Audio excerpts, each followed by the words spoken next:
방송은 팟캐스트로 들으실 수 있는 건 잘 아실 테고요. 매일 새벽 1시에 재방송됩니다. 일단 벌써 하도 왜 이렇게 일들이 많은 겁니까?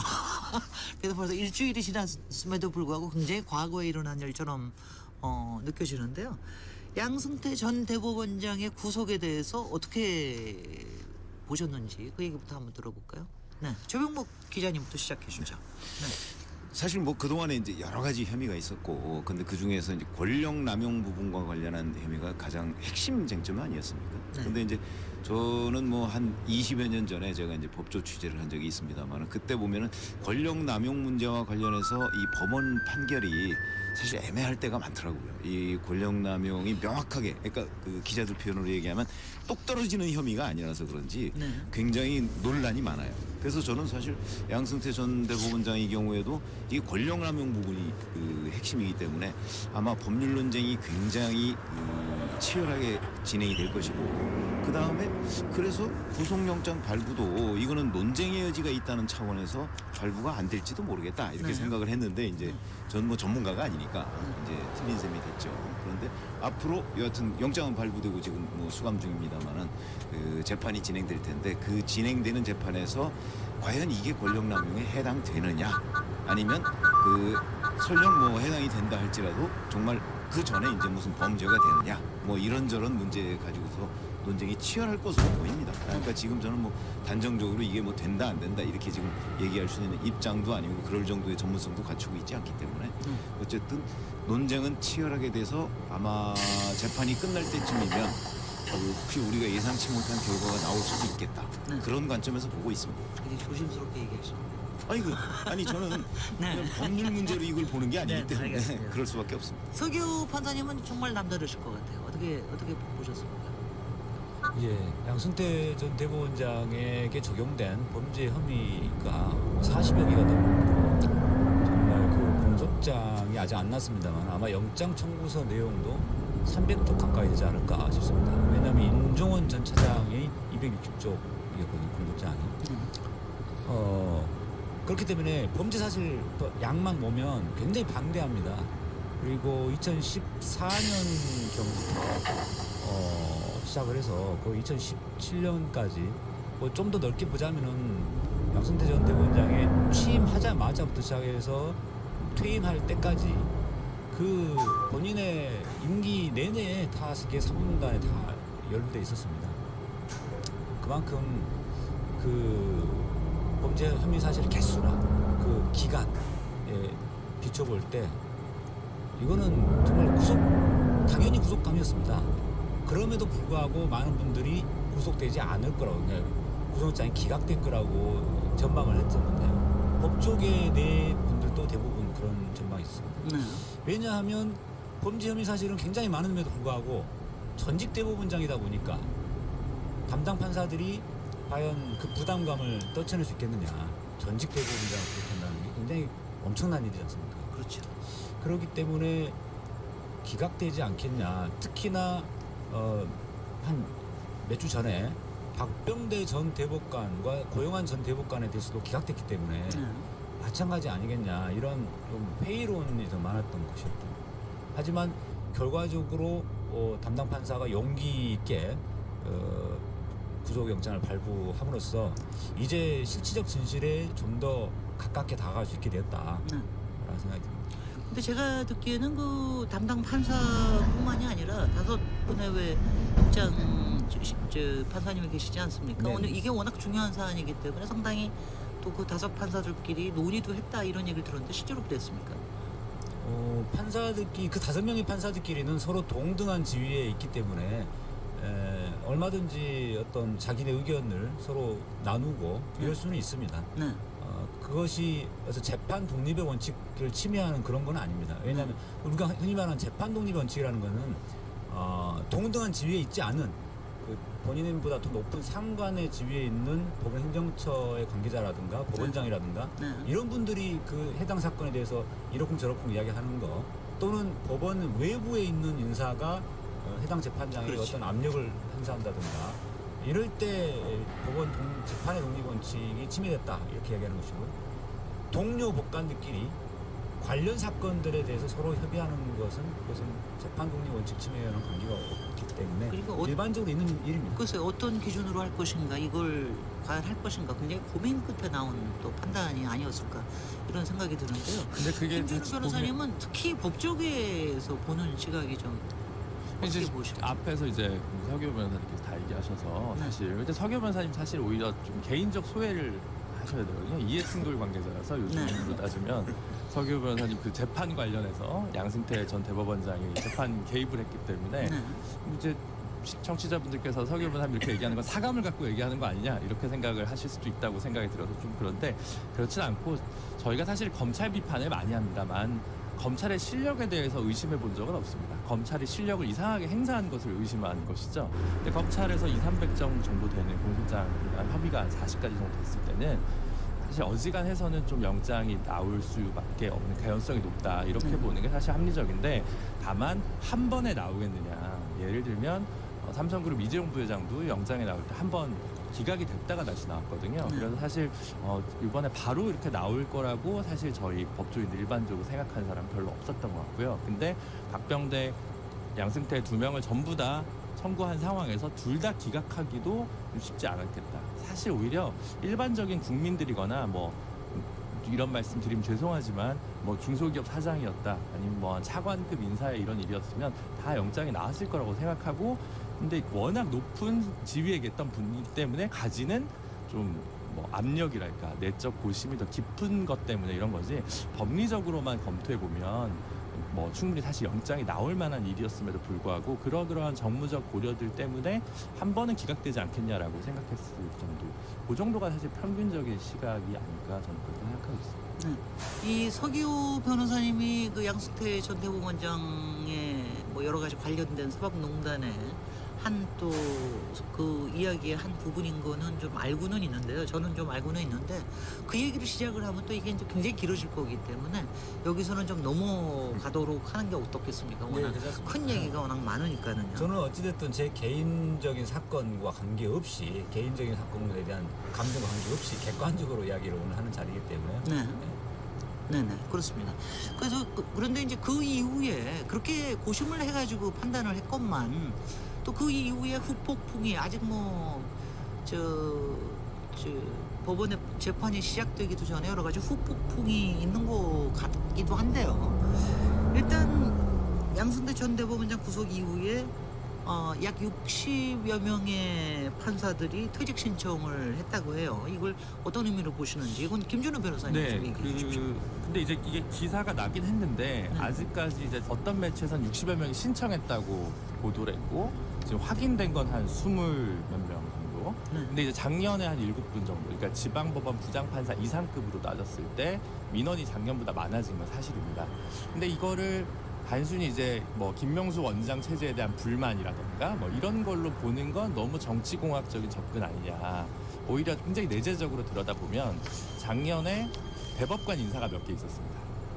그럼 나름 이제 대법관을 바라시면서 이제 법원에 계시던 분들이 이제 좀 더 높은 자리에 올라가기는 힘들겠구나 이렇게 좀 나가신 분들도 계시고요. 그리고 고등부장 승진제도를 고법부장 승진제도를 이제 폐지하겠다 실질적으로 폐지하겠다고 김명수 대법원장이 선포를 했고 실제로 이번 인사에서는 한 명도 새로 신규 보임을 하지 않았습니다. 그래서 청취자분들이 간단하게 말씀드리면 군대의 직업군이 되면 별을 달아야 되고 검사가 되면 검사장을 달듯이 법원에 가면 이제 고법부장을 달고 싶어 하는 게 이제 좀 그동안의 경로 의존성이랄까 이런 거였는데 이제 그런 승진 제도가 법관이라는 직업의 특성상 맞지 않다는 비판이 많았고 그래서 이제 사법개혁 차원에서 김명수 원장이 이제 차례차례 이걸 없애겠다라고 했던 상황이거든요. 그럼 중견 법관들 입장에서는 고법부장이 되지 못할 바에야 차라리 나와서 변호사로서 새로운 직업의 길을 개척하는 게 좀 효과적이겠다 이렇게 생각하고 또 옷을 벗으신 분들이 있을 수 있거든요. 네. 그런 점을 고려한다면 김명수 체제나 뭐 양승태 대법원장 구속에 따른 걸로 이걸 같이 묶는 건 오히려 정치공학적 프레임 접근일 수 있다. 저는 이렇게 알겠습니다. 보통 이제 검찰에서는 뭐 하나가 있고 나면 그냥 와르르 벗잖아요. 근데 원래 기수 네네 기수 때문에 그런데 저는 법관은 궁금해요. 네네 지금 어느 분한테 제가 질문을 드려야 될지 모르겠는데 최범 기자. 예를 들어서 이제 대개 2월 달에 인사가 있잖아요. 인사. 그러면 판사 인사가 있거나 아니면 이제 있기 직전에 사표들을 많이 내잖아요. 이제 그게 아마 본인이 갈 자리 뭐 이런 것들 다 이제 고려해서 낼 텐데 이번에 뭐 지금 60명 이상이 뭐 냈다 뭐 이런 얘기도 나오고는 있지만 아직 확인된 건 아니나 그러나 과거 사례 제가 과거 사례를 잘 몰라서 그런데 과거 사례에 비교하면 이 정도가 굉장히 많은 숫자입니까? 아니면 그렇진 그냥 않습니다. 비슷한 숫자입니까? 서기업 많았을 때는 네. 뭐 80명 넘게 사표 쓴 적도 있었어요. 네. 그렇기 때문에 60명이면 그렇게 많은 숫자는 아닌데. 그런데 일각에서 그게 뭐 김명수 체제에 대한 반발인 것처럼 쓰는 거는 그럼 잘못된 시각일 가능성도 있겠네요. 그렇긴 한데 숫자보다도 네. 그 예를 들면 성낙송 법원장하고 최인석 법원장 두 분이 사표 쓴 것으로 확인됐습니다. 네. 근데 이 두 분은 사법농단 수사에 대해서 처음부터 반대하는 입장을 법원 게시판에 막 올리고 그랬던 분. 그랬던 분들이거든요. 네, 그러다 보니까 아마도 이제 그렇게 반감에 의한 사표다라고 기사가 난 것 같은데 그런 사람들이 몇 명 있을 수는 있지만 네. 아주 대다수라든가 그게 많지는 않습니다. 극히 소수도 아마 제가 지금 언론에 드러난 것만 갖고는 한 2-3명 정도 수준이었고요. 네. 또 사표 쓰는 사람이 있을 수 있지만 10여 명을 넘지 않는 제가 한 가지 여쭤보면은 왜 지금 사법농단에 관련돼 가지고 조사를 받고 있는 뭐 이런 분들이 꽤 있잖아. 한 40명인가 되는 걸로 네, 알고 네. 있는데 그분들은 사표를 써도 받아들여지지 않는 거지. 예, 그렇습니다. 그래서 지금 아까 말씀드린 그 두 분의 법원장은 사법농단 수사에 관여되어 있는 분들은 아니고 불만을 제기하고 비판했던 그런 분들이 그리고 말씀하신 대로 사법농단에 직접 관여돼가지고 탄핵 대상자로 거나 징계 대상자거나 또는 향후에 추가로 수사 대상자의 경우는 사표 쓸 생각을 안 합니다. 오히려 그런 분들은. 네. 그리고 아마 사표를 써도 수리가 안 될 가능성이 있습니다. 네네. 이 점에서 요새 또 화제가 되고 있는 분이 이탄희 판사인데요. 뭐 2017년 초였죠. 그때 이제 사익서를 그때 법원 행정처장의 발령을 받았는데 거기에서 보고 타 판사에 대한 여러 가지 뒷조사를 한다는 거 보고 이제 거기서 못하겠다 사직서 한번 내가지고 거기서부터 아마 사실 이 사법농단에 대한 배경이 밝혀진 그런 판사인 것 같은데 맞습니다. 왜 지금 사직서를 2년 지난 지금의 사직서를 또 냈습니까? 젊은 변호사님이 대답해 보시죠. 그분이 40밖에 안 되셨더라고요. 네, 저랑 김준일 이제 갑인데요. 네, 같은 나이 정도 되는데 네. 이탄희 판사가 2017년에 문제 제기를 하고 있때 사직서를 썼는데 이제 받아들여지지 않아서 휴직을 했었습니다. 네. 2017년에는 휴직을 했었고 작년에는 제가 알기로 헌법재판소에 파견된 판사로 이제 근무를 하고 있었는데 법원 내에서 뭐 사법농단이나 이런 문제가 불거진 것에 대해서 불만을 가지신 분도 많고 그럼 이후에 사실 이탄희 판사가 예를 들어 실력 있는 판사니까 사실은 누구나 인정하는 실력 있는 판사니까 법원행정처에 부름을 받았던 그렇게 해서 그런 거 같죠. 근데 그런 판사가 이제 이런 걸 제기하고 나서 법원에 계속 있는다. 그럼 어느 자리를 가도 코드 인사 논란을 한 몸에 받을 겁니다. 그리고 동료 법관들 중에는 응원하고 격려하고 존중하는 판사들도 법관들도 많지만 사실은 신뢰하는 우리 사회에서는 고득제 문자들에 대해서 왜 그런 걸 생각하면 여러 가지로 굉장히 좀 심정적으로 힘들어했고 말하자면 좀 말라갔습니다. 이탄희 판사가 그래서 마음고생을 많이 했겠네요. 네, 정말 많이 했고 그래서 만나보시면 정말 그 정직한 분들과 저 같은 일반 변호사랑 좀 다르거든요. 굉장히 그래서 굉장히 고민을 많이 한 것 같아요. 저희 같으면 오히려 더 큰 일을 법원에서 좀 해줬으면 좋겠다는 생각을 국민들은 할 텐데 본인이 그걸 계속 이렇게 감당하기엔 좀 어려웠을 것 같고 그래서 이제는 좀 더 이상 힘들다라고 하면서 조사를 쓰신 것 같습니다. 네, 이탄희 판사가 법원 내부의 통신망 코트넷에다가 이렇게 쓰셨어요. 좋은 선택을 한 뒤에 다시 지켜내는 길고 고단한 과정이 뒤따른다는 것을 진실을 밝히는 과정이 끝없는 노력과 희생을 요한다는 것을 그때는 다 알지 못했다. 이렇게 쓰셨는데 얼마나 마음고생을 많이 했었다는 거는 보입니다. 어떻게 보셨어요? 이게 최영욱 기자님. 아니 저는 그 사실 뭐 이탄희 판사가 그 당시에 뭘 했다 하는 그거 자체에 대한 평가보다도 사실 아까 잠깐 말씀하셨지만 이 공익 제보자나 그럴 경우에는 이 조직 논리로 보면 조직을 배신하는 경우가 많아요. 그렇죠. 조직 내에 일반적으로 그 이런 거에 사실 반기를 드는 거란 말이죠. 조직 고액제보다는. 자체보다 조직 논리에 그 조직 논리 반기를 드는 거기 때문에 야 그래 뭐 너 혼자 잘났어? 우리도 그런 거 알아. 그렇지만 우리도 다 이 대법원이라는 또는 사법부의 뭐 독립성 뭐 이런 걸 지켜내기 위해서 뭘 어쩌고 저쩌고 이런 식의 이제 논리를 들이대고서 약간 왕따 비슷하게 하는 경우가 많거든요.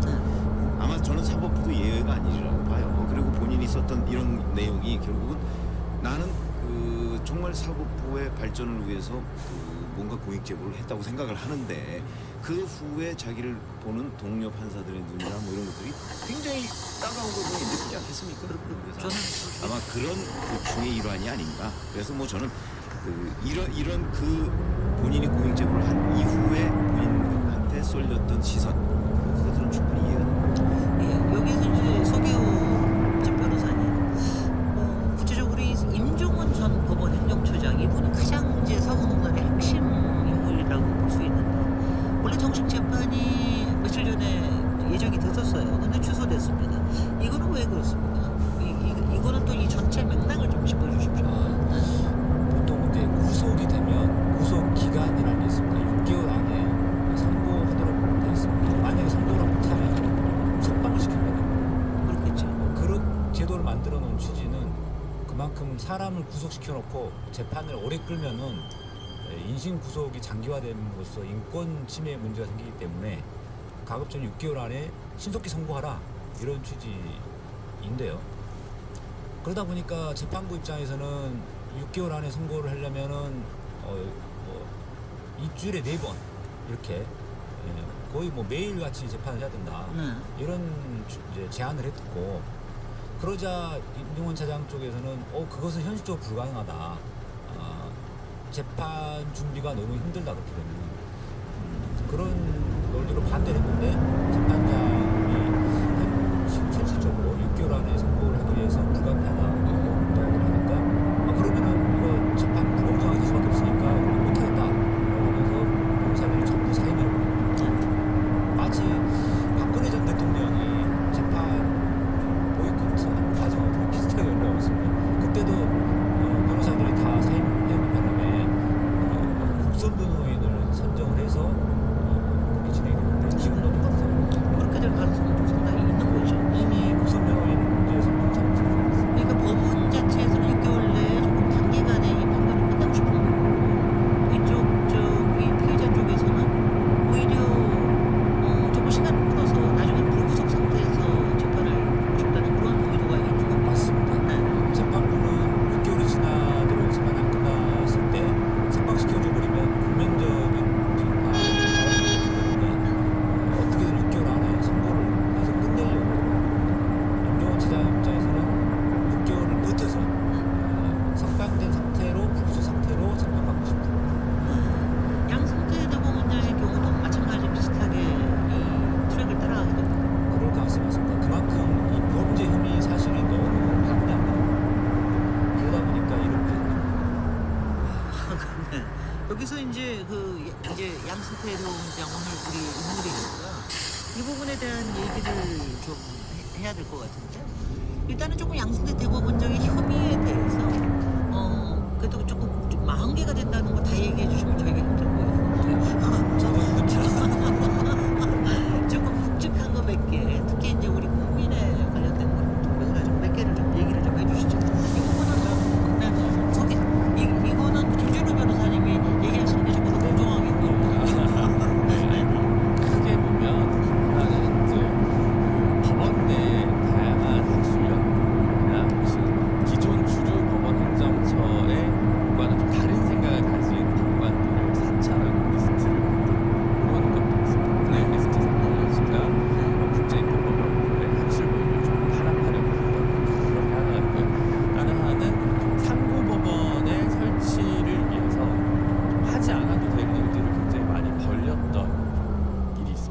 행정처 본연의 업무가 아닌데 그런 것들을 쭉 가져간 정황도 있고 그 중간 사이에 있는 것이 이제 그 구체적으로 상고법원을 좀 실천하기 위해서 행정부와 입법부의 안녕하세요. 협조를 이끌어내기 위해서 로비를 하면서 했던 것까지는 이제 로비까지가 있고 다른 한편으로는 구체적으로 안녕하세요. 재판 개입이나 재판에 대한 부당한 관여, 뭐 재판 거래라고 어떤 일부 언론에서 프레임을 쓰십니다만 그런 것들을 하는 게 있죠. 그래서 크게 보면 내부를 좀 사찰해서 내부의 반대파를 좀 법관이 일치단결한 검사처럼 돌아가게 하도록 한 것이 있고 하나는 재판에 부당하게 개입한 것이 있고 재판 개입까지는 아니더라도 직권을 남용해서 광의의 사법행정을 남용한 이게 본연의 사법행정이 아닌 그 광의의 일들이 벌어지도록 하는 것에 전체적인 가장 핵심의 모든 구상의 핵심에 이제 양승태 전 대법원장이 계신 거죠. 굉장히 중요한 거 하나 빠뜨리신 것 같은 거죠. 그냥 저한테 머릿속에 그게 남아있어서 이른바 박근혜 대통령하고의 독대 뭐 이런 걸 통해서 그게 이제 제가 말씀드린 광의의 사법행정 남용이라는 거죠. 그거는 좀 우리 국민들이 좀 아는 게 좀 필요하니까 좀 얘기를 해주십시오. 법원 행정처에 나온 이제 컴퓨터나 이런 데서 나온 문서들 이제 보면 뭐 별의별 게 다 있습니다. 이제 뭐 사법 한류를 뭐 하고 뭘 하고 뭐 이게 굉장히 다양한 일들을 하면서 이제 처음에는 그 법원이 박근혜 정부의 정책 기조에 부합하고 있다는 것들을 설명 자료를 굉장히 많이 만들고요. 그 다음에는 조금 박근혜 정권에서 정치적으로 부담스러워할 재판들과 관련해서 조금 따로 리스트를 좀 뽑습니다. 근데 어떤 것들은 꼭 재판의 승패, 그러니까 결과를 가지고 관여한 게 아니라 시기를 조정하는 부분까지 좀 포함되어 있습니다. 대표적인 게 이제 원세훈 전 국정원장 사건 같은 경우가 그런 경우요. 그렇게 하면서 각각의 사건들이 갖는 의미들을 조금 축소하거나 코드를 맞춰주죠. 심지어 지금까지 드러난 것 중에는 재판이 선고되기 전에 미리 그 결과를 좀 알리고 그 결과가 안내하고 그리고 이제 그에 따라서 청와대에서 어떻게 평가하고 있는지 그 후문을 또 듣고 그렇게 하는 것들이 쭉 이제 그 문서에 나왔거든요. 근데 그것들이 가장 핵심에는 사실 양승태 전 대법원장이 다 이제 있는 상황인데 물론 본인은 부인하고 계십니다만 그렇게 좀 정리할 수 있을 것 같습니다. 그 와중에 특히 강제징용 관련된 부분 이 부분에 대해서 김현장이라고는 우리나라 최고의 이 법률 사무소죠. 여기하고 직접 여러 가지를 솔직히 보면 기획을 한 게 아닌가 싶을 정도로 얘기를 했다라는 거에 대해서 소기업 판사님 어떻게 판단하고 계십니까? 재판장이 한쪽 변호사를 만나는 것 자체가 부적절하고 부적절한 거예요? 불법이에요? 만나는 것 자체가 지금 현행법상으로 불법으로 돼 있지 않습니까? 알겠습니다. 무슨 법 위반 이런 것들은 이제 이런 것들은 나중에 법 개정을 해서 만들어드리겠습니다. 이번 기회에. 그런데 양승태 대법원장은 강제징용 사건이 계류되어 있는 그 대법원의 전원합의체 재판장 임과 동시에 사법행정을 총괄하는 지위에 있는 분이고 그렇기 때문에 더더욱 만나서는 안 되는 거죠. 과거에 대법원장들은 그런 오해를 살 수가 있기 때문에 그 오해가 아니라 그런 위험성이 있기 때문에 아예 도시락을 싸들고 다니셨어요. 밖에 밥을 먹고 밖에서 아예 밥도 안 먹었습니다. 그분을 만나서 밖에서 밥 먹는 것 자체가 여러 가지 재판의 공정성을 침해하는 것으로 빚을 수 있기 때문에 아예 도시락을 싸들고 다니실 정도였는데 그거에 비하면 양승태 대법원장은 심각한 네. 이렇게 봤을 때 지방국 기자님은 이거 어떻게 보셨어요? 그러니까 이거뿐만이 아니라 특히 이게 밝혀지고 난 다음에 몇 달 동안 양승태 대법원장의 행보 자체가 솔직히 이제 저는 그러니까 뭐 그냥 일반 국민의 눈으로 봤을 때는 조금 대법원장의 이 뭐라고 그럴까 위험이라고 그럴까 이런 거하고는 조금 너무 거리가 멀다. 그리고 특히 마지막에 나와서 검찰에 소환되고 왔을 때 그런 태도라든가 후배 또 법조인한테 이렇게 좀 떠넘기는 것 같은 이런 것 같은 것들이 좀 크지가 않다. 좀 이런 것들에서는 그런 것들에 대한 언론계에서의 평가라든가 이런 것들 어떻습니까? 글쎄 저는 기본적으로 양승태 전 대법원장이 왜 그러면 이렇게 사법농단의 주역처럼 등장을 했을까 하는 부분에서 어떤 평가를 가지고 있냐면 조직이기주의라고 저는 생각을 했어요. 그게 무슨 얘기냐면 사실은 상고법원을 만드느냐 아니면 뭐 대법관을 증원하느냐 이런 문제 가지고 굉장히 논쟁이 있었지 않습니까? 근데 양승태 전 대법원장은 상고법원을 만드는 쪽으로 본인이 방향을 잡고 그러다 보니까 사법부 내에서 그 대법관을 증원하는 문제에 관한 목소리가 안 나오도록 하려고 했던 것이고 바로 그 상고법원을 만드는 데 대해서 여기저기서 아무래도 반대가 많았지 않습니까? 특히 이제 뭐 언론계에서도 뭐 상고법원을 또 만들 필요가 있냐 그냥 대법관 좀 늘려서 그 업무 부담을 줄여주면 되는 것이지 라고 하는 그런 비판도 있었던 것이고 그다음에 상고법원을 만드는 문제에 관해서 어떤 이쪽에 행정부 쪽에 그 어떤 이의제기 같은 것도 있으니까 아마 그런 걸 돌파하기 위해서 본인이 그 여러 가지 아까 얘기한 그 여러 가지 사법농단이라고 하는 그 수많은 혐의들을 다 저지르게 된 어떤 기본적인 동기가 그런 것이 아닌가.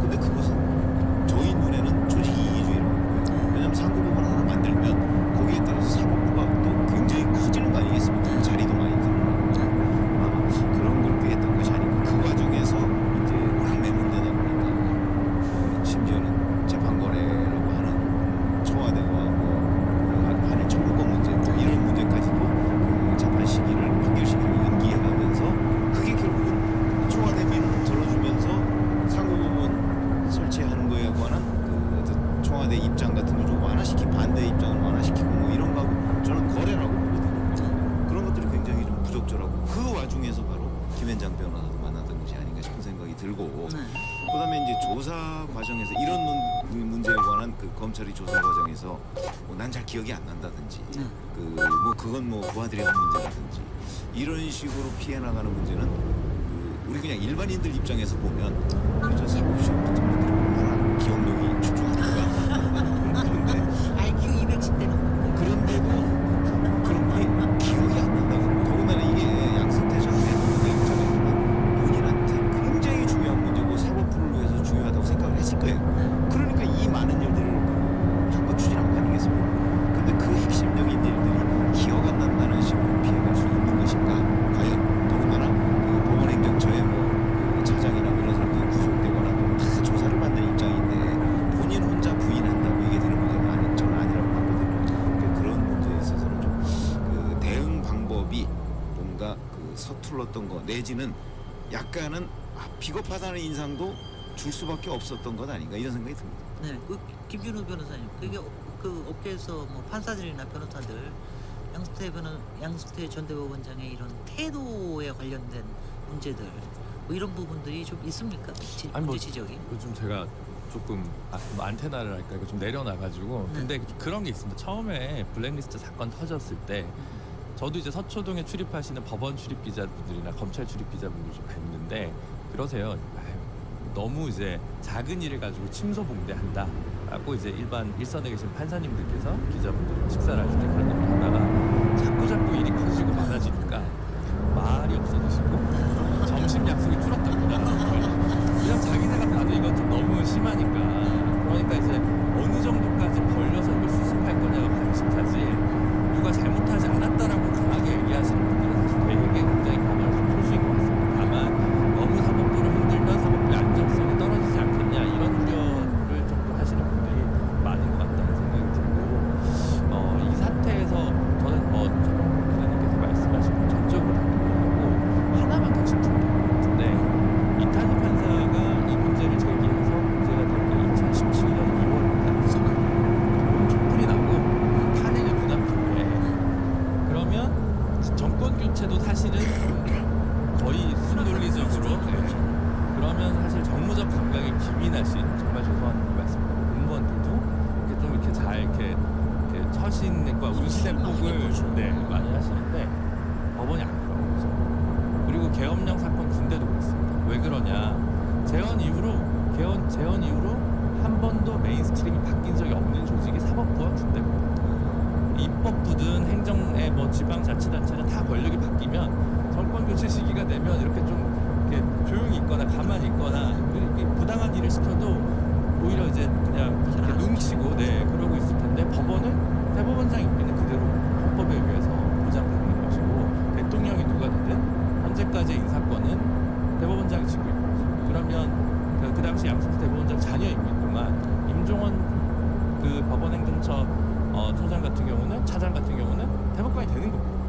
여기까지 끝까지 가야 되는 거죠. 그 밑에 있는 법원 행정처도 쭉 그 메인스트림이 한 번도 바뀐 적이 없기 때문에 뭐 촛불이 뭐가 나든 메인스트림 안에 그 성벽이 굉장히 공고했다. 그 안일한 시대 의식이 좀 사법부 독립이라는 미명하에 사법부 간섭하지 말라. 그 사법부 독립을 오해한 거죠. 사법부 독립은 개별 법관들의 재판의 독립을 확실하게 보장하기 위한 수단으로서 기능하는 것인데 마치 사법부 독립 자체가 최대 지상병대 과제인 것처럼 최대 과제인 것처럼 그렇게 사법부의 판사들이 인식하고 있습니다. 그것을 사법부 불간섭 원칙까지 확대해서 해왔던 겁니다. 그래서 법관 인사가 실제로 대법관과 대법원장은 대통령이 임명하지만 그 밑에 법관 3,000명의 법관 인사는 대법원장이 하다 보니까 하고 또 인사 원칙이 또 마련되어 있기 때문에 대통령이 바뀐다고 해서 일선 법원의 인사가 좌지우지되고 크게 변하는 않거든요. 이런 문제들 때문에 판사들은 정권이 바뀌고 국민의 민심이 어떻게 흘러가는지에 대해서 좀 둔감해 보이는 거죠. 그다음에 좀 두 가지 좀 더 추가로 말씀드리면 아까 그 기억이 안 난다는 그 양승태 전 대법원장 이야기죠. 사실 기억이 안 난다라는 거는 법정에서 범행을 부인하는 거짓말하는 피고인들이 주로 쓰는 표현입니다. 나 그 범행 안 저질렀다라고 부인하는 것보다 그냥 기억이 안 난다고 하는 게 훨씬 더 편하거든요. 그렇겠죠. 차마 거짓말은 못하고. 그러니까 이 양승태 대법원장이 왜 기억력이 좋으실 분이 그렇게 기억이 안 난다고 하느냐. 본인이 거짓말하는 거죠. 자기가 거짓말은 차마 못하니까 거짓말을 애둘러서 표현한 게 바로 이제 기억이 안 난다라고 하는 거고요. 그다음에 양승태 전 대법원장이 대법원 앞에서 기자회견하는 게 본인 혼자만의 어떤 이 상황을 피해가기 위한 어떤 그런 비굴한 모습 이런 측면만 있는 게 아니고 이 사법농단이 조직범죄이기 때문에 자기의 운명이 이 현직 남아있는 판사들 중에 사법농단에 직접 관련돼 있던 그 100여 명의 판사들과 같이 가는 겁니다. 그러니까 자기 혼자 이거 다 자백하고 죄를 주고 판사하고 이렇게 할 수 없는 그런 측면도 있습니다. 그러다 보니까 남아있는 판사들에게 메시지를 준 거예요.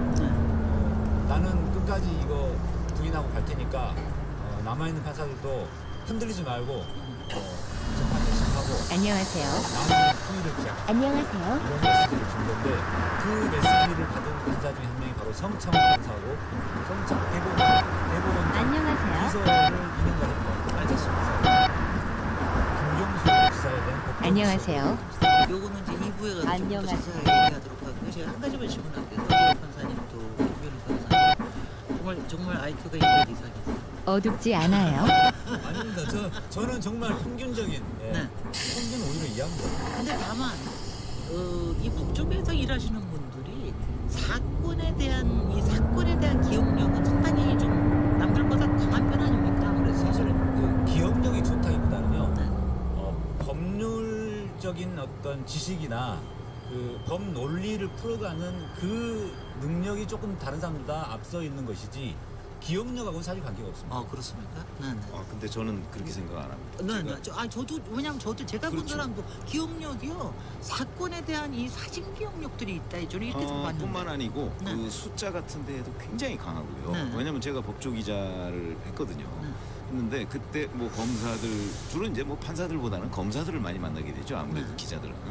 그래서 만나 보면 기가 막힐 정도의 기억력을 가지고 있습니다. 글쎄요. 그러니까 저는 기억력이 좋다고 그래서 머리가 좋다고 꼭 그렇게 생각하지 그건 않습니다. 아니죠. 기억력. 왜냐면 머리가 좋은 거는 뭐 기억력하고 이해력, 뭐 판단력, 뭐 여러 가지를 다 종합적으로 얘기하는 것이고, 근데 기억력에 관한 한 뭐 예를 들어서 뭐 링컨 대통령이 뭐 게티즈버그 연설을 언제 했다 뭐 이런 거 있잖아요. 그런 거를 날짜와 시간까지 기억해요. 왜냐면 그게 저하고 무슨 대화를 하자고 해서 사전에 무슨 책을 보고 온 게 아니거든요. 그냥 과거에 본인이 읽었던 책이에요. 근데 거기에 대해서 날짜와 시간까지 당시 상황까지 이런 걸 다 기억해내는 거 보면 아주 놀라운 그 중에 제가 이제 몇 분이 있어요. 네. 특히나 뛰어나다고 하는 분이 있는데 이회창도 보증이 굉장히 한 분 많이 놀랐고 아니 제가 그때는 이제 이해창 대법관은 이미 은퇴하신 이후고 네. 저는 1995년에 제가 법조를 했었는데 그때 제가 딱 한 분만 꼽으라면 진형구 전 대검 공안부장 그때 예. 그때는 대검 공판 송무부장이었어요. 아 정말 비상한 기억력이 있더라고요. 그래서 제가 아주 깜짝깜짝 놀랄 때가 많아요. 근데 그 하여튼 사법시험 붙은 분들 중에 그런 분들이 꽤 많아요. 무슨 굳이 부인하시려고 안 하시고 그 지금 말씀하신 게 어떤 게 알겠는데 법조기자 하실 때 만나신 분들이 주로 엘리트 법관, 엘리트 꽃을 밟으신 분들을 주로 만나신 것 같아요. 그럴 수밖에 아니, 없죠. 그러니까 기자는 그럴 수밖에 없죠. 그래서 기자분들이 법조인 과대평가. 왜냐하면 공보 담당 판사나 검찰에서 만나시는 분들은 거기서 에이스 중에 에이스고요. 저희 같이 평법조인, 뭐 국가의 녹을 먹어본 적 없는 변호사 입장에서 보면 기억도 잘 안 나고. 그거는 과대평가죠. 그래서 그런 정확하게 보면 3,000명의 판사가 있습니다 우리나라에.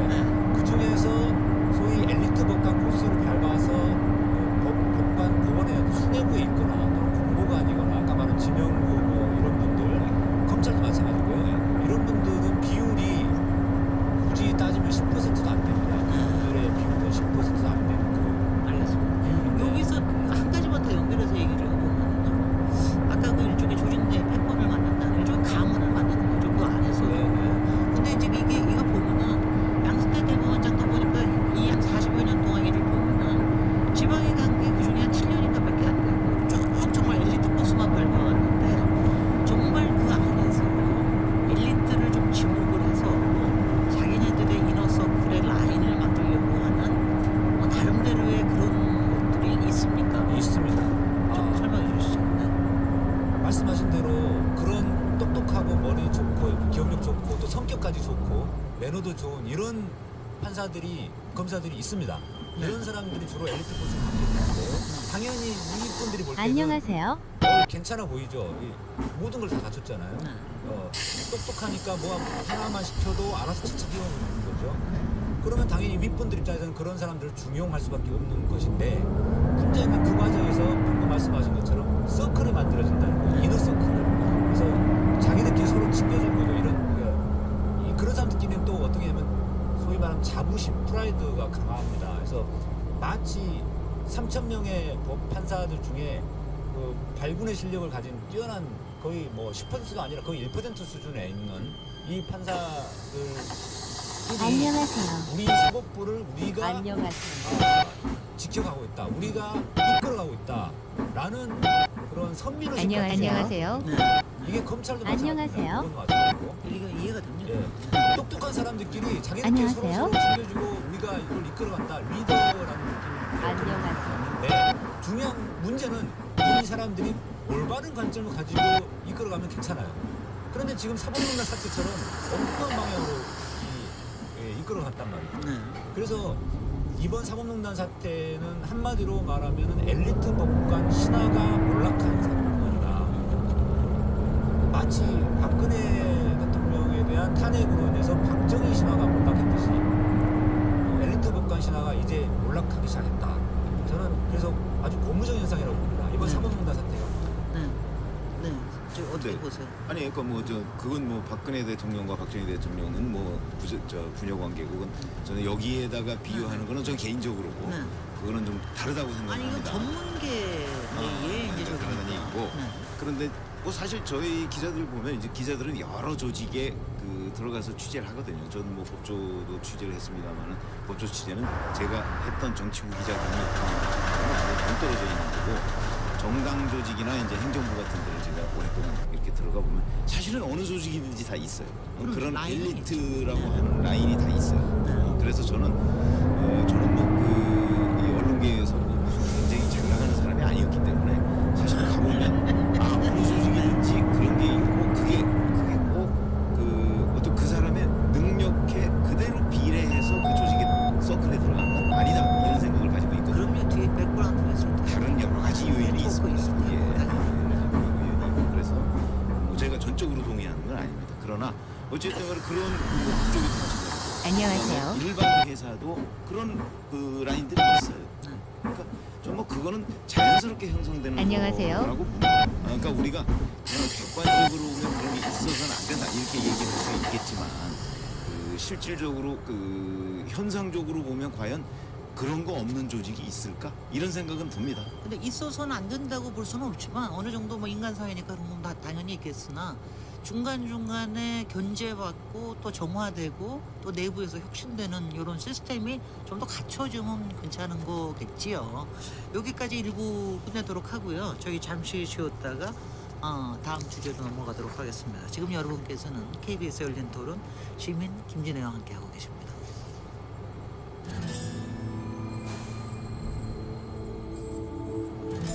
KBS 열린 토론은 보이지 않습니다. 그래서 진짜가 보입니다. 누구에게나 묻고 진심으로 대답을 들으며 서로의 생각과 마음이 통하는 진짜 토론. 토론은 라디오가 진짜입니다. KBS 열린 토론. 시민 김진애의 진행으로 듣고 계십니다. 네, KBS 열린 토론 계속해서 금요일 인물 없는 인물 토론 양승태 전 대법원장을 주제로 얘기 나눠보도록 하겠습니다. 김진우 변호사님, 김준우 변호사님, 서기호 전 판사님, 최명묵 정치전문 기자님 이 세 분과 함께 얘기하고 있습니다. 양승태 대법원장이 이렇게 갑자기 또 이렇게 저희가 얘기를 많이 하게 된 좀 뜨거워진 이유가 이번 주에 김경수 경남도지사 구속하고 관련돼 가지고 또 양승태 전 대법원장하고의 관계가 있는 게 아니냐 뭐 이런 얘기가 나오기 때문인데요. 이거를 서기호 판사님이 일부에서도 이제 지적을 해주셨는데 일단 김경수 지사에 대해서 어떤 혐의가 적용된 건지 이것부터 좀 시작을 하고 그리고 서기호 판사님의 해석을 좀 듣도록 하겠습니다. 김진우 변호사님이 좀 설명을 해주시죠. 김경수 도지사 이 건과 그 다음에 이제 판결에 말하자면은 저희가 무슨 판단을 할 수는 없지만 판결에 대한 약간의 해석 요것만 좀 해주십시오. 크게 보면 이제 두 가지인데요. 브루킹이라는 분이 이제 이름 뭐 프로그램이 뭐 킹크랩 뭐 이런 댓글 조작 프로그램을 이제 시연을 김경수 당신은 도지사였습니다. 그래서 이제 그 관련해서 시연을 하고 합의하에 인터넷 기사에 대해서 댓글을 이제 엄청 달아서 분위기를 조작하고 이렇게 해서 여론을 조작했다. 그런 건데 이게 구체적으로 그럼 뭐의 위반이냐고 기소가 되냐면 이제 업무방해죄다. 포털 사이트들에 대한 업무방해. 안녕하세요. 두 번째 축은 그래서 안녕하세요. 이거에 대한 대가로 안녕하세요. 그 구체적으로 아마 그때 뭐 광장에 있는 한 변호사님이었던 것 같습니다. 일본 안녕하세요. 센다이 총영사직으로 좀 추천하는 부분이 이제 결국 공직선거법 위반이다라고 한 건데 공직선거법 위반 관련해서 집행유예가 아마 좀 된 것 같고요. 업무방해죄 문제로 징역 2년 이제 법정 구속이 된 상황인데 뭐 사실관계 문제에서 김경수 도지사 측에서는 뭐 그 공모한 바가 없다고 처음부터 원초적으로 부인하고 있었죠. 만난 적은 있지만 뭐 킹크랩 프로그램에 대해서 시연을 자기가 본 적은 없고 이제 이렇게 좀 얘기를 하고 있었고요. 뭐 드루킹 관련 진술이 조금 일관되진 않았다는 점은 재판부에서 인정을 했는데 그럼에도 불구하고 정황적으로 인정된다 이렇게 추정된다 보인다 이렇게 하면서 결국 이제 유죄를 판결한 거죠. 사실관계 획정 부분은 저희가 직접 모든 기록을 다 검토한 게 아니어서 말씀드리기는 조금 곤란하지만 일반적인 공직선거법 특히 이제 센다이 총영사 부분은 집행유예인데 업무방해죄 전자적 업무방해 그 부분 가지고 2년을 집행유예 없이 법정 구속을 거기다가 2심 결과까지 기다리지 않고 1심에서 법정 구속을 했다. 이걸 예측할 수 있었던 법조인이나 뭐 법조에서 잔뼈가 굵으신 기자님들 이건 없었을 것 같아요. 네. 그래서 유죄 무죄가 타당하다 아니다는 정치적으로 지금 이제 과도하게 공방이 돼서 저희가 말씀드리기가 조심스럽습니다만 법정 구속까지 해가지고 할 정도로 양형이 세게 나왔을 거라고 사실 그 부분은 좀 법조계의 시각을 봐서도 좀 이례적이다 이렇게까지는 좀 말씀드립니다. 그래서 그러니까 두 가지가 좀 이례적이다. 그러니까 업무 방해 관련된 거를 여태까지 그렇게 실형을 내린 적이 별로 없다. 뭐 이번이 두 번째인가, 뭐 첫 번째인가 그렇다고요. 또 하나는 현직 도지사를 법정 구속한 적이 없다. 뭐 요거 두 가지가 좀 이례적인 것 같고요. 그리고 더군다나 했던 거는 이제 앞에 양승태 대법원장의 경우에는 다들 구속 영장이 떨어지지 않을 것이다 그랬는데 구속이 떨어져가지고 다들 놀랬고 이번 경우에는 김경수 지사에는 이게 뭐 무죄가 될지 어떨지 모르지만 적어도 뭐 이런 일까지는 있겠느냐라고 하는 것 때문에 다들 이제 놀란 건데요. 이 부분에 대해서는 좀 아까 문제도 제기해 주셨으니까 마침 또 김경수 지사가 법정 구속된 뒤에 구속하기 전에 직접 서가지고 변호인이 전달한 편지에 이렇게 얘기를 했어요. 재판장이 양승태 전 대법원장과의 특수관계라는 점이 재판에 영향을 미치지 않을까 하는 주변의 우려가 있었다. 그 우려가 본실이 됐다. 이렇게 얘기를 했는데요. 이 부분에 대해서 서기호 판사님 조금 이제 전후 사정을 좀 해석을 좀 해주시죠. 네, 그 양승태 전 대법원장과 특수관계 이게 무슨 말이냐면 성창호 판사가 2012년 2월부터 2014년 2월까지 2년 동안 양승태 대법원장 밑에서 비서로서 근무를 했습니다. 이 판사가 무슨 비서 역할을 하느냐 이렇게 이해가 잘 안 됐을 텐데 대법원장이 일반 행정적인 업무 차원에서 비서도 필요하지만 판사로서의 어떤 역할, 판사들의 대표로서의 역할도 있기 때문에 그러다 보니까 판사 중에 좀 똘똘하고 말 잘 듣고 이런 엘리트 코스를 받는 판사를 비서실의 판사로 발탁을 합니다. 그래서 누구보다도 양승태 대법원장의 의중이나 이런 것들을 잘 파악하고 있는 사람인 것이죠. 그리고 이 성창호 판사가 딱 2년간 비서 생활만 하고 그냥 그 이상은 다른 건 안 했느냐? 그게 아닙니다. 2006년도에 법원행정처의 인사심의관을 맡으면서 법관들의 인사, 3,000명이나 되는 법관들의 인사를 담당하는 실무자였고요. 그래서 법원행정처의 라인에 있었던 사람입니다. 그리고 그 비서, 대법원장 비서를 마친 다음에 일선법원의 판사를 하다가 2016년도에는 서울중앙지방법원에서 영장 담당 판사를 합니다. 근데 영장 전담 판사라는 자리도 아무나 배치하지 않습니다. 엘리트 중에 엘리트 코스를 밟은 그런 판사를 중에서도 또 말 잘 듣는 판사를 배치하죠. 왜냐하면 대법원장이나 서울중앙지방법원장 입장에서는 굵직굵직한 어떤 사건들이 서울중앙지방법원의 영장 사건으로 많이 오는데 거기에서 대법원장과 서울중앙지방법원장의 뜻과 배치되는 그런 판결, 영장 재판을 자꾸 결과가 나오면 자기들이 곤란해지니까 정말 자기들의 말을 잘 듣는다는 표현보다는 알아서 대법원장의 심기를 해야 돼서 대법원장의 뜻에 일치되는 재판 결과를 낼 줄 아는 그런 판사를 배치한다. 그만큼 성창호 판사는 양승태 대법원장의 신복이었다고 할 수 있는 겁니다. 그렇기 때문에 특수관계에 있다라는 것이고요. 그러면 양승태와 특수관계 있는 게 김경수 재판과 무슨 관계가 있냐? 예. 자, 사법농단 수사는 윤석열 서울지검장에 의해서 작년 6월 달에 시작이 됐습니다. 그런데 양승태 대법원장과 임종원 차장 등 사법농단에 직접 관여되어 있는 판사들이 보기에는 이 사법농단 수사가 문재인 대통령에 의해서 지시를 받아서 내려온 하명 수사다라는 의식을 가지게 된 겁니다. 왜냐하면 박근혜 국정농단과 양승태 사법농단은 닮아있고 실제로도 두 사람이 독대를 했을 정도고 재판 거래도 했고 그리고 그렇기 때문에 문재인 대통령 측이 안녕하세요. 박근혜 국정농단과 더불어서 사법농단을 통한 판사 사회의 물갈이를 안녕하세요. 하려는 시도다. 그래서 문재인 안녕하세요. 대통령이 김명수 대법원장을 임명하고 그 다음에 윤석열을 서울지검장으로 앉히고 이렇게 하면서 사법농단 수사를 진행하게 하고 그런 것들이 법원 내의 세력 교체를 위한 것이다. 이렇게 생각을 했던 것인데 이 김경수 지사는 문재인 대통령의 신봉 역할을 하는 사람이 아니지 않습니까?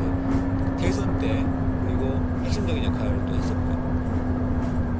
그렇기 때문에 결국은 김경수 지사는 문재인 대통령과 이코르 관계가 있는 것이고 송창호 판사가 볼 때는 그렇기 때문에 이게 사법농단 수사의 배후 조종자다 뭐 이런 인식입니다. 안녕하세요.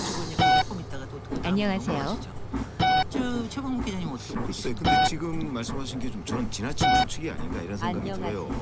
우선 송창호 판사가 안녕하세요. 법원행정처의 인사관리심의관이 된 게 2007년 2월이더라고요. 보니까. 그로부터 2년간 인사관리심의관을 했고 그 다음에 2009년부터 10년까지 1년간 인사심의관을 했고 뭐 이랬는데 그때는 또 양성태 전 대법원장 시절이 아니에요.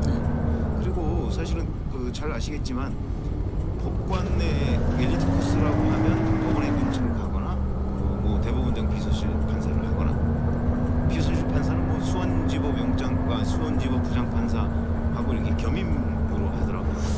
그렇게 되거나 뭐 이런 건 엘리트 코스의 일환인데 그렇다고 해서 비서실 판사를 했다고 해서 그 사람의 신복이다 이렇게 얘기하는 그것도 저는 그 직접 연결관계가 과연 있는가 하는 데 대해서 의문을 제기하고 그다음에 설령 그렇다 쳐도 그것이 이번 재판의 결과하고 또 직접적으로 연관이 돼 있느냐 이렇게 지금 그 우리가 단정적으로 얘기하는 건 좀 무리 아닌가 저는 그런 생각이 들어서 좀 이의를 제기하고 싶습니다. 예, 김준호 변호사님 이것도 또 법조계에서는 이런 얘기는 굉장히 조심스럽죠. 솔직히 네. 법조계 내부에서는 그 판결에 조심스럽게 얘기하십시오.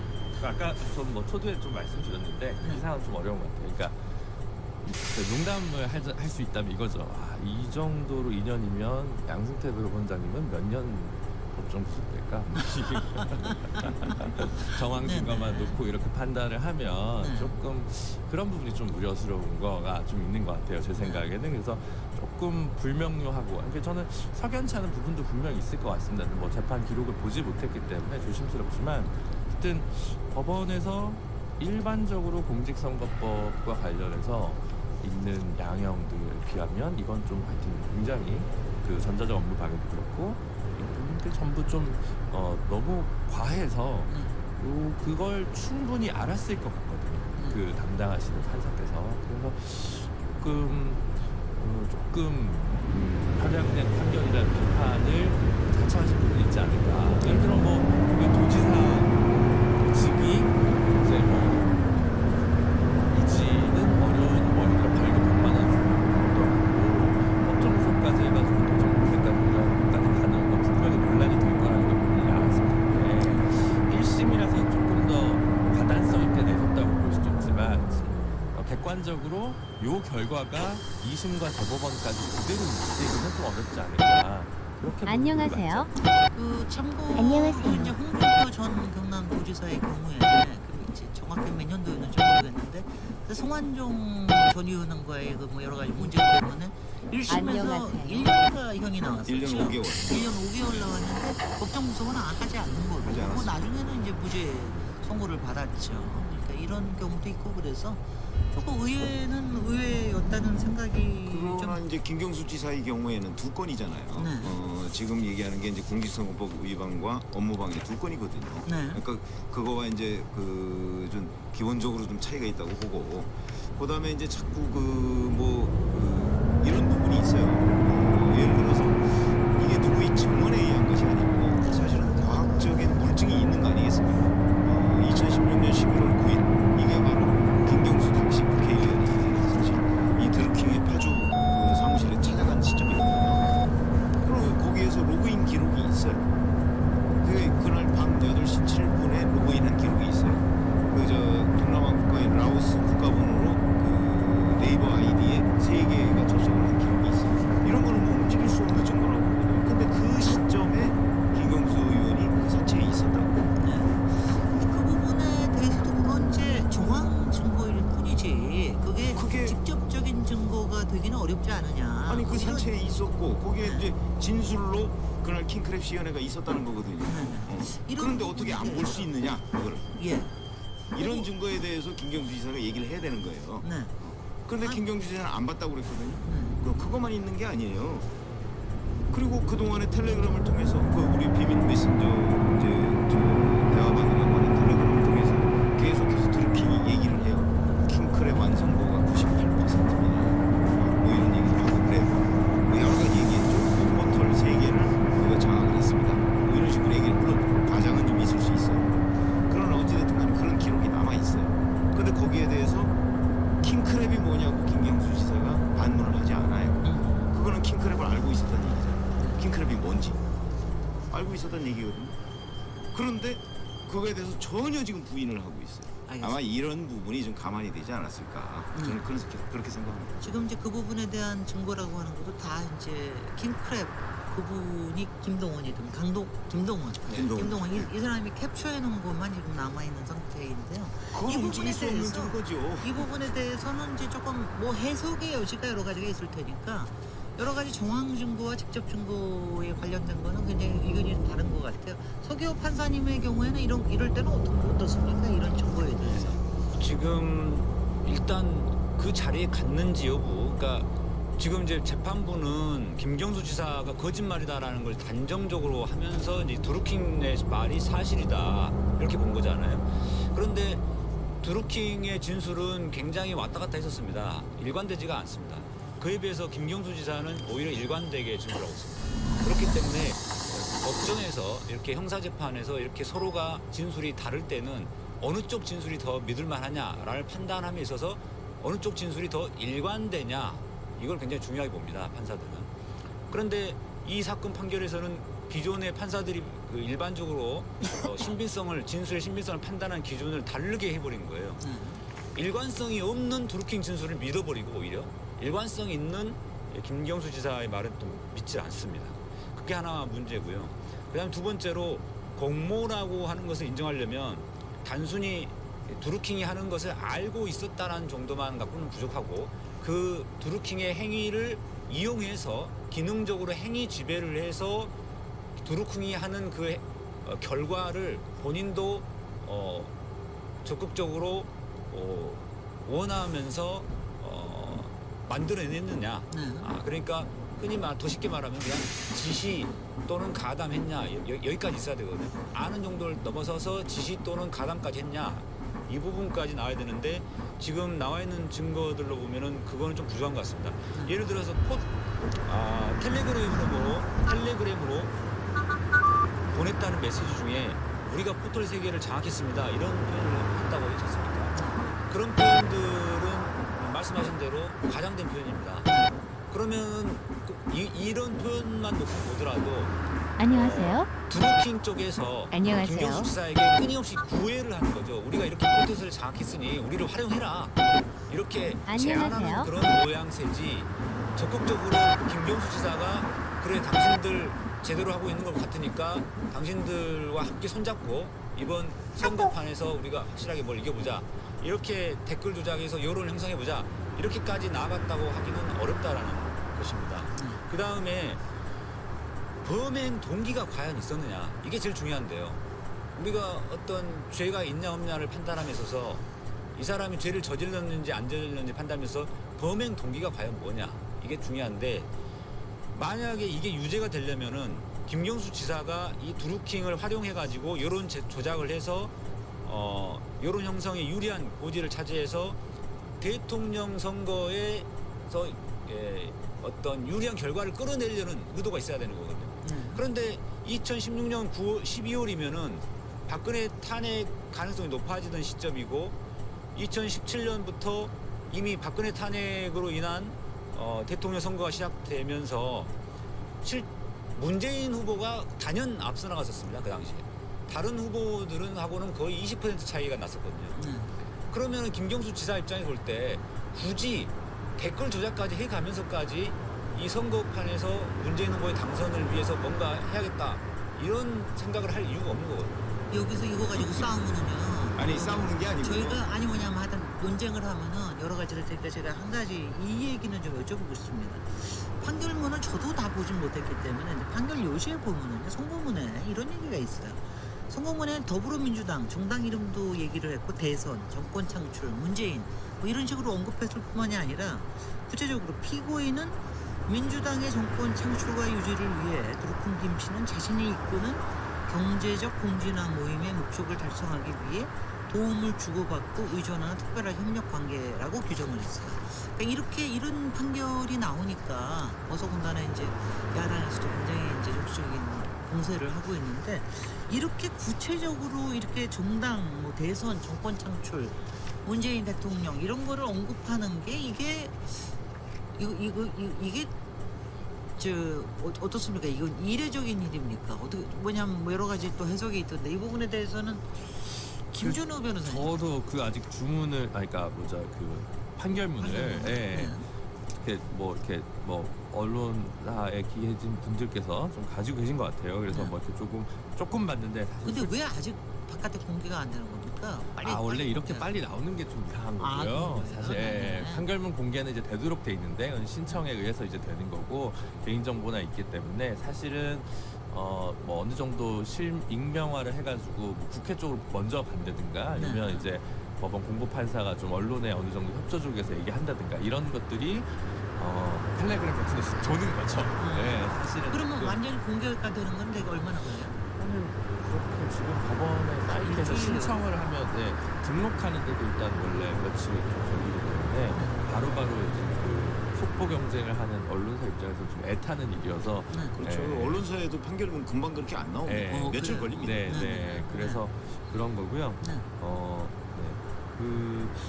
글쎄요, 이게 뭐 굳이 어떻게 보면 그런 표현까지는 안 들어갈 수 있겠지만 그런 거겠죠. 좋게 해석을 해주면 자기 이익을 위해서 한 건 아니에요.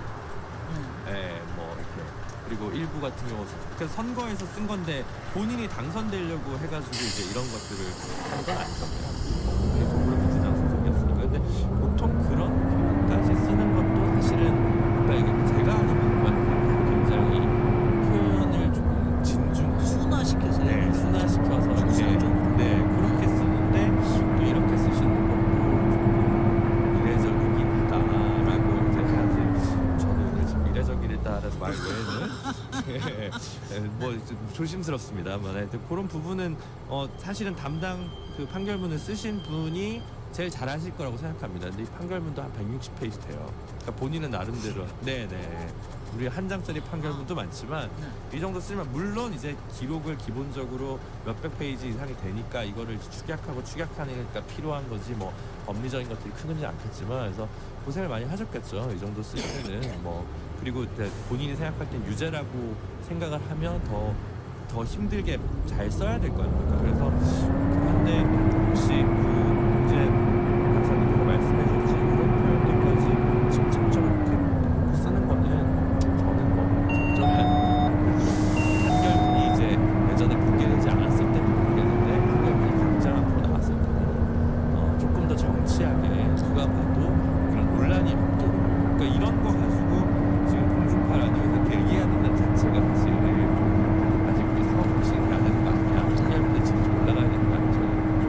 그래서 저는 뭐 전혀 그렇게 생각하지 않는데 판결문에 그런 용어들, 그런 단어들이 등장하게 된 것은 바로 드루킹과 김경수 지사가 서로 텔레그램이나 이런 걸 통해서 그런 얘기들을 주고받았다는 건 그냥 꺼내서 얘기한 거에 불과하다, 인용한 거에 불과하다고 생각합니다.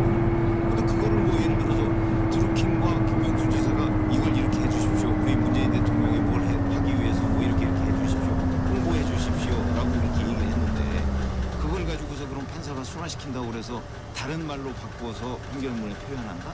저는 그게 오히려 부자연스럽다고 생각을 합니다. 그러니까 두 사람 간에 그런 내용들이 오갔기 때문에 저도 뭐 다 본 건 아니지만 적어도 지금 나오는 걸 보면 두 사람 간에 그런 대화들이 그 텔레그램을 통해서 오갔기 때문에 그걸 단순하게 인용하고 축약해서 저런 표현을 쓴 것이 아닌가 저는 그렇게 생각합니다. 지금 저희가 이렇게 얘기하는 과정 보이고요. 우리 서교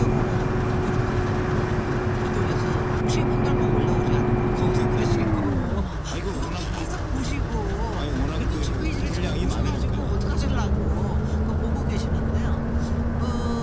뭐 하여튼 이 부분에 대해서 서교 판사님 네. 좀 설명을 좀 드리면 담당 판사가 그 부분을 쓴 이유는 결국 이 드루킹의 주장이 그런 거였거든요. 드루킹의 주장이 자기들이 왜 댓글 조작하는 걸 김경수 지사한테 자꾸 와서 보라고 그러고 그렇게 했냐면 대통령 선거라는 그 공간 하에서 자기들이 댓글 조작을 해서 여론을 유리하게 이끌어갈 수 있는 능력이 있다는 걸 과시하는 거거든요.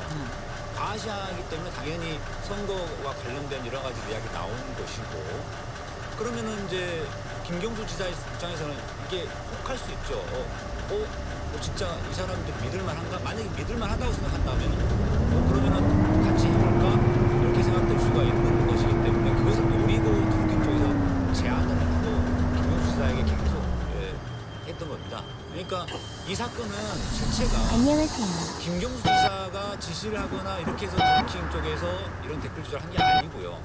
거꾸로 드루킹 쪽에서 자기들이 능력이 이렇게 뛰어나다라는 걸 과시하면서 함께 해줄 것을 그러면서 민주당이 적극적으로 붙어서 하고 그렇게 하면은 자기들에 대해서는 여러 가지 그 경공모라고 하는 그 모임에 대해서 여러 가지 좋은 자리를 보장해주고 나중에 이런 이제 보상 관계, 대가 관계를 서로 간의 협조 안에서 한 게 아니라 드루킹 쪽에서 좀 일방적으로 제안한 측면이 있는 거거든요. 그런데 재판부는 이거를 일방적인 드루킹 쪽의 제안을 협조 관계로 봐버린 거죠. 예, 알겠습니다. 이게요 지금 뭐 여러 가지 해설들이 나오고 있는 것 중에 하나가 워낙에 김경수 지사에 대한 선고일이 지난 25일이었는데 양승태 전 대법원장 구속영장 청구를 하루 앞두고 30일로 미뤄졌다고 그래요. 그러니까 이 부분도 그렇고 그 다음에 솔직히는 이제 그 지난 1월 달에도 뭐 기사화가 한 번 된 적이 있지만 법원 쪽에서 엄청난 역습이 있을 것이다라고 경고한 기사도 나왔고요. 법조계에서도 이제 그런 얘기가 굉장히 많이 나와서 지난번에 우병우 전 민정수석이 석방이 됐을 때 그때 이제 법원의 대역습이 전개될 것이다 이런 기사도 나오고 그랬는데 이런 부분들에 대해서는 실제로 이렇게 정말 이렇게 뭐 이너서클이든 아니면 어떤 관계가 있는 사람들이 이렇게 무슨 역습을 해서 특별한 재판에 이렇게 그게 이제 선입견이든 아니면 자기네들 가치 판단이든 이렇게 영향을 이렇게 확실하게 끼칠 수 있다라는 게 이게 가능한 거겠지. 보이는 라디오면 제가 안녕하세요. 얼마나 곤혹스러운지 지금 보여드리고 제가 안녕하세요. 죄송스러워요.